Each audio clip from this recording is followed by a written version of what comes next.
Па ќе видиме, стегите доправа треба да се олабават. Чисто за датумот не мислам дека претседателот ја бркал символиката на 17. Мислам дека тоа се поклопи случајно, ама ете, некоја поетска правдина.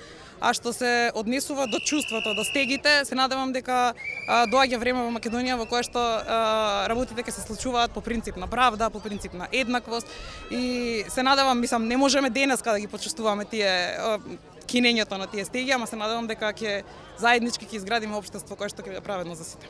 А притоа еден интересен момент е оној што овие улици ви беа ваш дом на некој начин или привремен дом, сега веќе не се. Како ги чувствувате од денешна дистанца?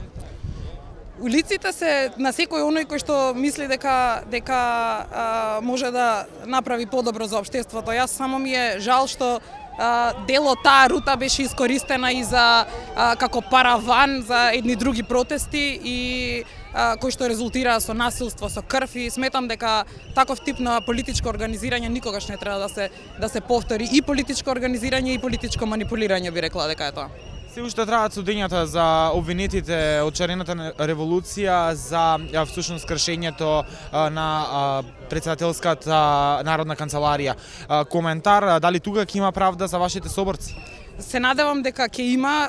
Јас си колку што можам да разберам, да речеме конкретно со случајот на Гение при крај и мислам дека ќе има некоја праведна пресуда, се не знам што и да треба да значи тоа.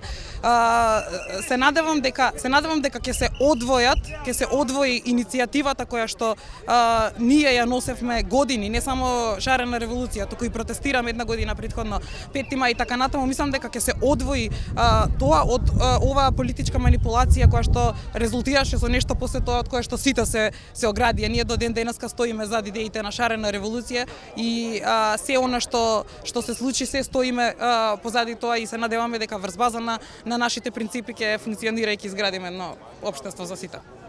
Кава е вашата големина и колку сте вие виновни условно кажано за денеска да имаме промена на власта, за денеска да имаме она што вие го нарекувавте демократија? Шарена револуција е нешто што се случи, меѓутоа и нешто што од кога се случи постојано се случува. Јас повеќе го нарекувам, ја нарекувам револуција на состојба на умот, каде што луѓето внатре прво во сопствените глави ја ги искинаа синџирите и ја победија и стравот и ја победија, знаете, ние немавме ни замисла од толку лоша и руинирана состојба по сите основи, немавме замисла како може да биде нашата држава подобро општество за живење. И со тоа, со стварањето на шарена револуција, искреиравме една идеја за свет, за држава во која што правдата, правичноста, шаренилото како метафора, симбиозата меѓу луѓето и различностите нивни да ги прифаќаме и сметам дека тоа е една многу добра основа за да се изгради потоа едно и европско, проевропско, меѓутоа либерално општество кое што ќе биде добра основа за живот за сите нас. Она колку сме направиле во оваа битка и затоа беше толку голема, затоа што не постои само еден сегмент кој што допринел за се ова да се случи. Ние бевме една многу важна слагалица во целата слика, меѓутоа исто така треба да се даде и големо и значење и голема во историска некоја димензија за сите чинители кои што во јавниот живот прво помогнаа да продре идејата за слобода, за демократија во Македонија, а после тоа и што сите догуравме до овде и се надевам дека ова е еден почеток поубав за сите нас.